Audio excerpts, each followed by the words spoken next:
Bienvenue à Brothers View, un podcast où on essaye d'apporter différentes perspectives. regardons un point de vue biblique. Moi c'est Raphaël. Et moi c'est Michael. Namasté frères et sœurs du yoga. Bienvenue dans cette routine Sunshine Flow. Prenez votre mat de yoga et tournez-la. On va commencer avec le chien tête en l'air. On prend une petite... On aspire, on expire et on va passer dans le position guerrier. Une fois on inspire et on expire.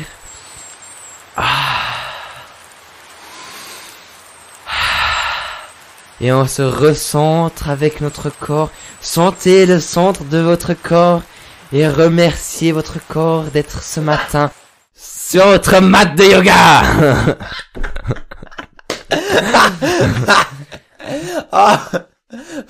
T'as pas pu commencer pire. Bienvenue à tous et à chacun dans ce podcast inédit. On va parler, comme vous le savez, du sport. S'il y a quelque chose qui réunit moi et mon frère, c'est le sport. Tout à fait. On a quelques d'autres trucs, mais c'est vrai que le sport nous réunit depuis longtemps. On a déjà fait du sport ensemble. Tout à fait. Très longtemps du handball. Une fois au début du foot.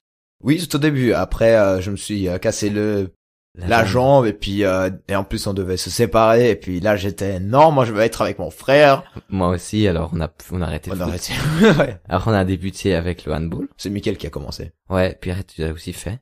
Et fun fact, on a aussi joué du curling ensemble. Ouais, alors pour les personnes qui ne savent pas que c'est le curling, c'est la pétanque sur la glace, c'est vous poussez une pierre et puis il y a des personnes qui balayent devant. Ça a l'air d'être un truc hyper chill, mais balayer, c'est dur, c'est froid. Déjà t'as froid et puis après tu dois quand même pousser dessus quoi. Voilà. Mais c'était des belles expériences. Tout à fait. Et jusqu'à aujourd'hui, on pratique du sport, pas quotidiennement, mais chaque semaine, Ouais, 2 fois au moins. 2 fois, 3 Je fois dirais. par semaine. Voilà. Que vous ayez un peu un contexte. Tout à fait. Et puis je dirais pas qu'on traite notre corps comme idole.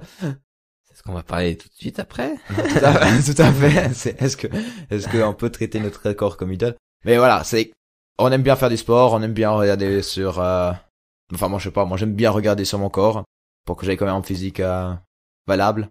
Je sais pas si c'est pour Ouais, toi. moi c'est surtout de te sentir en forme et pouvoir faire quelque chose. Et C'est ça aussi.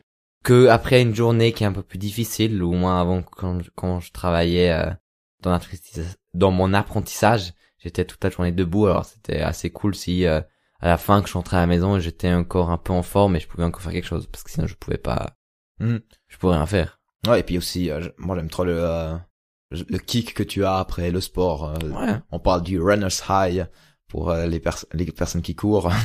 Oui, c'est tout à fait ça. Il y a même un ami qui m'a dit après le recrutement, il a eu un flash et il s'est dit je dois vraiment me surpasser parce que c'est le moment où ça te plaît le sport. Puis c'est vrai que c'est à ce moment-là, c'est peut-être ça dépend des gens. Il y a des gens qui aiment pas du tout ça. Ah, tout à fait. Ça les intéresse pas. Mais voilà. Nous, c'est comme ça. Et on voulait parler un peu du qu'est-ce qu'est le sport et le christianisme, la Tout à fait. religion.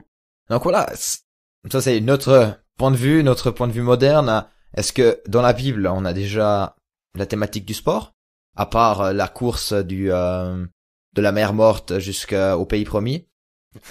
Non, le marathon. C'était un marathon, c'était 42 ans. Ouais, alors 40 ans 40 minimum. ans.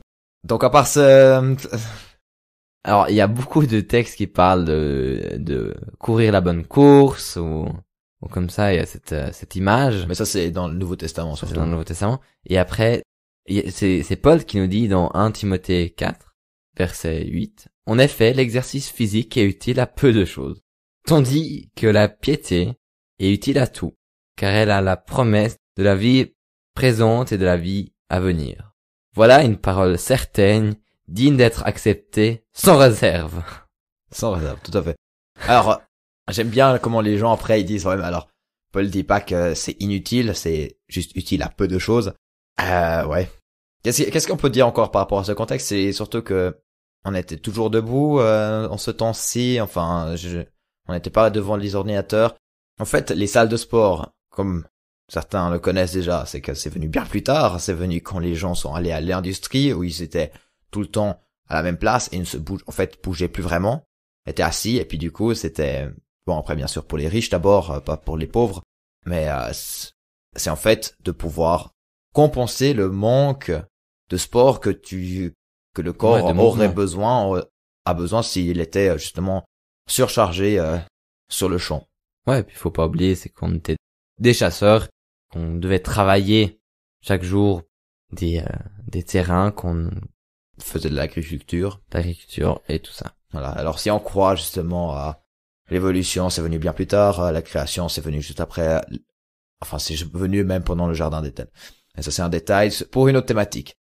Et puis sinon, voilà, comme j'ai dit avant, peut-être pour un exemple, 1 Corinthiens 9, verset 24, ne savez-vous pas, les concurrents dans le stade courent tous, mais qu'un seul remporte le prix, courez de manière à le remporter. Là, on a de nouveau des exemples où le sport est inclus, dans le sens que côté un peu où il y a un vainqueur. Voilà. Je pense que c'est surtout cette image qui est transmise souvent liée au sport dans la Bible. Ouais, Paul, en fait, il utilise surtout ça parce que il parle plutôt à des personnes qui connaissent un peu la culture grecque.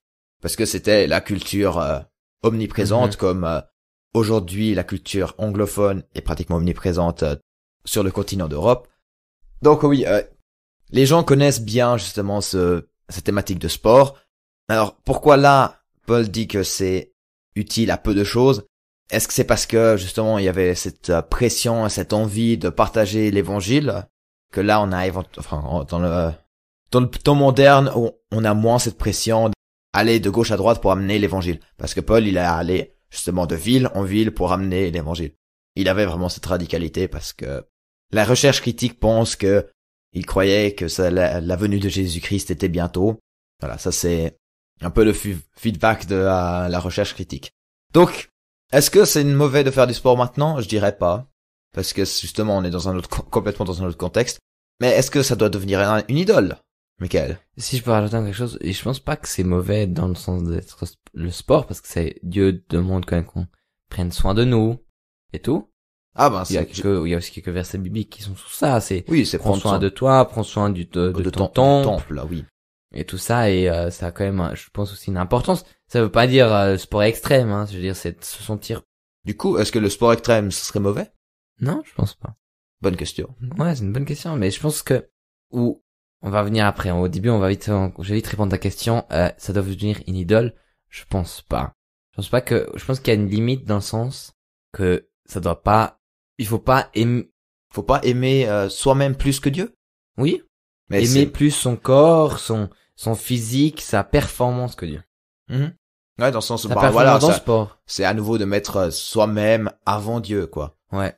Mais tout de même, il faut aimer Dieu de tout son corps, de toute son force, de tout son esprit, ce qui veut dire en fait de toute sa vie. Si t'as besoin de la force, tu dois t'entraîner. Mais dans le sens, justement, on a parlé ça dans le podcast de travail, c'est que si tu le fais avec cette attitude de servir Dieu, pourquoi pas si le sport pourrait justement être une louange à ton créateur, parce que tu peux utiliser le corps qu'il a créé pour sa gloire. Bon, après voilà, il y a quelques sportifs qui sont chrétiens et puis qui étaient radicaux surtout par rapport au sabbat, donc au dimanche. Certains ne voulaient pas ne voulaient pas disputer un match. Voilà, participer à un match, participer à une course qui était le dimanche. Ouais. Puis je pense que ça c'est quelque chose d'important, c'est si on voit la limite dans le sens qu'il y a des sportifs de très bon niveau, on peut prendre un exemple, capitaine de l'équipe de France, Olivier Giroud, de foot. De foot, ouais. Capitaine, désolé, voilà. Je suis pas du tout. Il est aussi à fond dans sa foi et il le dit aussi ouvertement et tout. Et je pense que c'est d'un côté, c'est que faut pas oublier que le sport, si on regarde l'importance qu'il y a dans notre culture, dans notre vie, peut impacter beaucoup. C'était toujours un peu le sport, tu pouvais communiquer beaucoup. Pour que vous voyez pourquoi je dis ça, c'est si on regarde les Jeux Olympiques en Allemagne dans le temps des nazis. C'était de la propagande pure et dure. Ouais. D'Hitler. Ou après, il y a aussi tous ces événements en Amérique où il y avait ce mouvement Black Lives Matter, où il levait le poing, où il pesait un genou par terre. C'est tout le sport, c'est devenu quelque chose de central, c'est utilisé pour la politique aussi. Pour d'autres choses, c'est des événements qui sont très importants dans notre culture, et je pense que comme t'as dit, Dieu peut t'utiliser pour te positionner dans ces sports et pouvoir aussi transmettre sa bonne nouvelle. Mais après, justement, de juste se baser sur il faut être populaire pour transmettre la bonne nouvelle. Non. Je dirais même pas, justement. T'as aussi, dans le sens, si c'est ton job, si tu aimes faire ça, mais fais-le. Parce que si quelqu'un n'est pas dans le devant des spots des églises, ou bien, par exemple, il nettoie les rues d'une ville, et il est chrétien, ben, il peut impacter sa région à travers ses actes. Déjà, il nettoie, merci beaucoup. Et deuxièmement, il peut aussi impacter ses collègues. Mhm. Justement, le sport, c'est utile à peu de choses. Je voudrais bien demander à Paul pour savoir qu'est-ce que lui il pense maintenant. S'il dirait que c'est peut-être qu'il me dirait de toute façon tout travail c'est inutile, faut faire faut partager l'évangile, faut aller vers les personnes, travailler pour soi-même. Donc il était justement faiseur de tentes et proclamer l'évangile jour et nuit. Est-ce qu'on est appelé à ça? Bonne question. Ouais. Mais moi je pense que c'est comme t'as dit, c'est que tu dois pas être super connu, mais c'est déjà seulement si tu peux bénir les gens dans ces domaines-là, ça peut être c'est super. Je veux dire, si t'es dans la gym ou dans la salle de muscu et tu parles avec quelqu'un ou je sais pas, tu Ça. peux motiver aussi quelques gens avec des petits gestes. Ouais. Faudrait faire un podcast sur l'évangélisation. Oui, je pense aussi. Je pense que c'est un loisir. Pas pour tous, mais oui. Oui, ça peut être un loisir, puis je pense que c'est ça qui est peut-être le problème, c'est que ça peut prendre trop de place dans ta vie. C'est ça. Je pense que c'est là où il y a peut-être ce problème, cette problématique. C'est que si ça prend toute ta journée, si ça te prend chaque fois les dimanches, ou tu pourrais, ou chaque fois quand t'es à l'église, parce que on est quand même aussi oui, on est appelé à avoir une relation personnelle avec Dieu, et si on met ça de côté pour faire du sport, je pense que c'est... Et je dirais même plus qu'on est appelé à avoir une relation de communauté, justement, par l'église. Voilà. Pour, justement, louer Dieu, etc. Donc, voilà, c'est pas pour dire qu'il faut faut tout de suite s'arrêter, mais je dirais, il faut voir, justement, que tu puisses avoir tout de même cette priorité d'avoir une relation avec Dieu, comme tu le vois, et pas faire, justement, le sport à ton idole. Et justement, idole, c'est de dire que ça prend le dessus de Dieu. Voilà. Puis, mais je veux dire, Dieu nous a pas demandé de pas avoir de plaisir dans notre vie. Alors, si tu as plaisir à faire du sport, fais-le. Ça, c'est surtout le truc, hein. C'est surtout de voir et cultiver après une relation avec Dieu. Enfin, je me demande, il a dit il a pas dit qu'on n'a pas le droit d'avoir de plaisir. C'était 2 fois de négation, donc c'est un peu compliqué. Ouais. Il a dit, dans le sens, il a pas nié le fait qu'on pourrait avoir du plaisir dans nos vies. Voilà. Puis dire, mais il a dit qu'on va souffrir dans notre vie. Mais bon, ça c'est... Oui, mais ça c'est... Ouais, mais c'est... Enfin, c'est juste pour dire. Je sais pas, maintenant on prend un exemple très simple. Si toi t'es papa, tu espères que tes fils ont pas de plaisir dans leur vie. Not same, tu penses? Pour imaginer ça très court et très vite, hein. Oui, c'est clair. Je me demande justement, est-ce que ça vaut la peine d'avoir... Dans un débat. Alors, là, ça devient profond, c'est que tu peux dire, est-ce que ça vaut on fait 2 podcasts en un, là. Est-ce que ça vaut la peine d'avoir du plaisir? Enfin, oui, j'espère. C'est un truc que tu peux espérer, mais est-ce que tu peux leur promettre? Non. Non. C'est pour ça que tu leur promets pas aussi de pas souffrir. Et puis je pense que c'est ce que Dieu nous a dit, c'est du sens que tu vas souffrir, comme Jacob sur ce monde. Ouais. Il va passer dans les souffrances, mais je m'attends pas que Dieu a créé l'intelligence humaine, créé l'homme, pour qu'il prenne pas plaisir à sa création, à ce qu'il a fait. Je veux dire, dans le jardin d'Éden, le but, c'était que Adam et Ève, ils prennent plaisir et puissent prendre soin de la création. De la création. Et puis, je veux dire, si d'un côté, indirectement, tu devrais avoir plaisir de pouvoir servir Dieu. Alors, de toute manière, tu auras plaisir à quelque chose. Justement, où est-ce que tu cherches ton plaisir? Oui. C'est ça la question. Oui. Parce que tu peux très bien aussi trouver du plaisir dans un travail dur. Oui. Le plaisir, c'est tellement quelque chose de subjectif, en fait. Et je dirais pas que Dieu nous a créés pour son propre plaisir. Parce que justement, ce serait que de dire que Dieu manquerait de quelque chose. Donc ça, c'est une autre question philosophique. Mais revenons sur le fait du sport. Je dirais que on a dit un peu ce qu'il faut. C'est qu'il faut... Le sport, on dirait, contrairement à Paul, que c'est pas quelque chose d'inutile. Enfin, il ne dit pas que c'est inutile, mais dans le sens, pour nous aujourd'hui, c'est important pour avoir une vie en bonne santé. Nous deux. Mhm. Peut-être pas pour tous les humains, mais voilà, pour les personnes qui sont surtout devant l'ordinateur, etc. Bon, voilà. Vous devez aussi connaître vous-même votre corps pour savoir qu'est-ce qu'il a besoin. Donc, le sport, utile pour certains. Mais gardez Dieu en premier rang. Et si on revient à l'intro qu'on a fait avec le yoga et tout ça, est-ce que tu penses qu'il y a des sports qui sont interdits, dans le sens qu'ils sont malsains pour un chrétien? Alors, comme ça en tête, il y a juste des sports qui sont hyper vieux, qui n'existent pas aujourd'hui, qui me viennent en tête. Après, ça dépend aussi comment vous voyez la chose. Mais, par exemple, il y avait des sports comme Gladiator, où je dirais justement, c'est pas quelque chose de bon, parce que tu vas tuer une autre personne. Après, voilà, il y a tout un contexte dans le sens qu'ils étaient esclaves et qu'ils pouvaient pas vraiment faire autrement. Mais après, t'as aussi des sports aussi vieux qui n'existent plus. Le fox tossing, c'est comme le nom anglais le dit, c'est de nancer des renards. Ça veut dire que vous êtes à deux dans une arène, il y a des renards, des animaux sauvages qui sont un peu chassés de gauche à droite.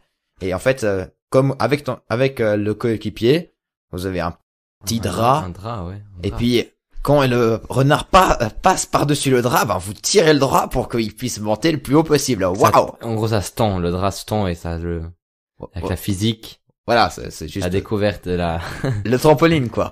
Donc ça, c'était avant que l'humain crée la télé, donc il devait se passer son temps différemment. Donc là, je dirais, tu ne respectes pas la création. Bon, après, voilà, c'est à nouveau une question d'interprétation, comment on voit la création, mais bon. Ça, je dirais qu'il faudrait pas forcément faire. Mais du coup, est-ce qu'on a du sport aujourd'hui qui serait interdit? Là, comme ça, je ne pense pas. Le yoga, c'est quelque chose un peu de plus complexe. Qu'est-ce que tu peux dire par rapport au yoga? Alors, le yoga, ça a des bases du hindouisme. Du hindouisme. Alors, c'est quelque chose qui est basé sur cette religion, sur la méditation profonde. Et moi, je m'y connais un minimum. On va pas dire beaucoup. Que ma copine en fait un petit peu de yoga. Mais pas du yoga hindouisme. Alors voilà, n'ayez pas peur. Hein. Et ce que moi j'ai réalisé dans ça, c'est que la plupart du temps, c'est que dans le yoga, tu recherches toi et ton centre et ta paix. Alors tu recherches beaucoup en toi. Et je pense que c'est là où il y a la problématique, c'est que si tu cherches beaucoup en toi et après à la fin d'une session de yoga, tu te remercies toi-même, tu te glorifies d'avoir passé ces 15 minutes de yoga avec la prof de yoga, et c'est plutôt un peu un culte de soi-même. Un culte de soi-même, on va dire, où tu essaies d'améliorer ton estime de toi, tu essaies d'améliorer ta paix, ton calme, parce que tu te concentres beaucoup sur la respiration, c'est beaucoup basé sur la respiration, d'être très concentré dans l'expiration et l'inspiration. Ouais.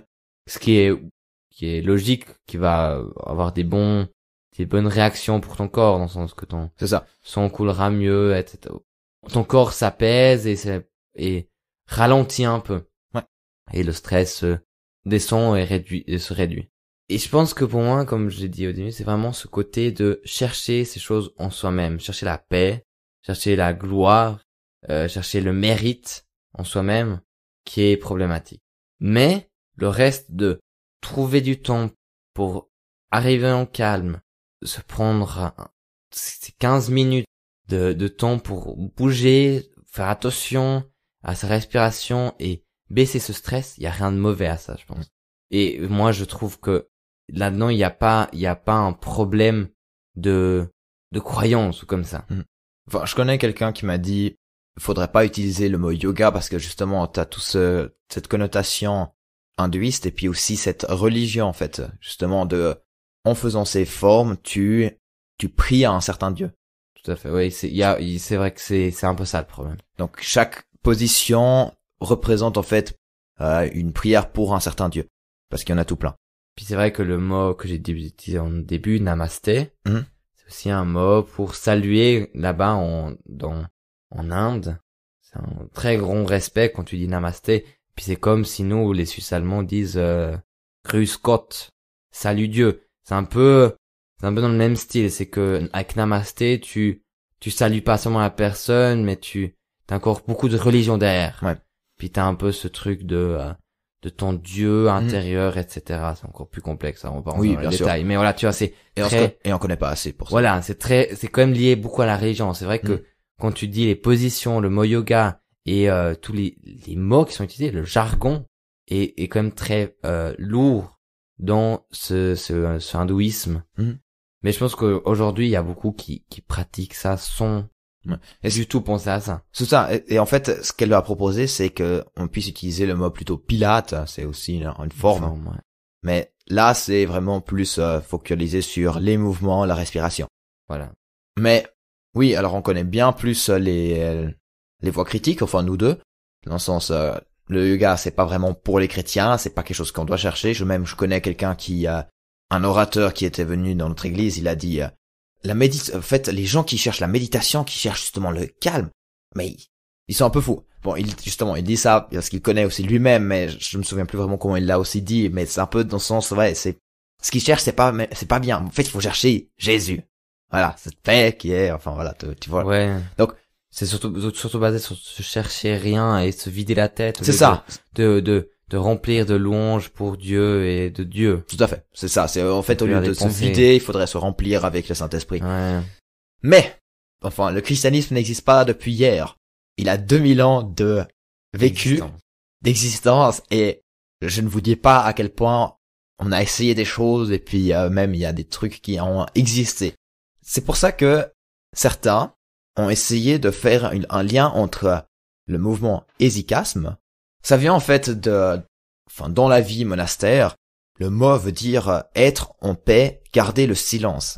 C'est en fait une forme de méditation et c'est pour ça que certes, qu'il y a eu quelques recherches qui sont critiquées bien sûr des chrétiens et des hindous ou des bouddhistes, parce que voilà, c'est pas, essayer de faire un lien entre les deux, c'est de négliger la tradition, le contexte, etc. Bon voilà, ça c'est des détails, mais en tout cas, il y a quelques recherches comme Hesychasm and Yoga, a Christian Yoga, Greeks and Buddhism, Historical Context in the Development of Universal Religion, et A Response to Reflection on Buddhist and Christian Religious Practices.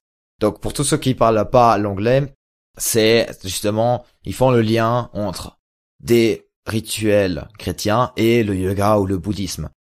Mais qu'est-ce que c'est justement ce hésychasme? Justement, le but de l'hésychasme, c'est de garder cette paix, de garder le silence. Et il y a justement cette prière du cœur qui est assez connue, que vous avez peut-être entendu. Seigneur Jésus-Christ, Fils de Dieu, fais-moi miséricorde. Ou, aie pitié de moi, pécheur. Il y a une source qui dit justement, mais quand tu arrives à dire Seigneur Jésus-Christ, Fils de Dieu, sans en ayant une imagination ou des pensées, après c'est justement la question comment on interprète ça, mais si on arrive à faire ça, l'esprit monte vers Jésus. La prière. Non, c'est pas la prière, c'est l'esprit même, l'esprit de ton corps. Alors, certains, pour ceux qui connaissent, ils peuvent peut-être mettre projection astrale sur cet événement, mais c'est pas vraiment ça. C'est en fait une explication qu'est-ce que ça fait en fait cette prière. Et après, quand on dit justement aie pitié de moi, l'esprit revient. C'est en fait un mouvement justement vers Jésus, vers Dieu, et après à nouveau vers soi. Et ça, ils l'ont fait justement pas juste une fois, mais en fait tout le temps. Justement, quand ils mangent, c'est en fait vraiment cette prière de cœur. Seigneur Jésus-Christ, Fils de Dieu, aie pitié de moi. Quand tu manges, quand tu marches, et c'est en fait comme une sorte de méditation, on peut dire.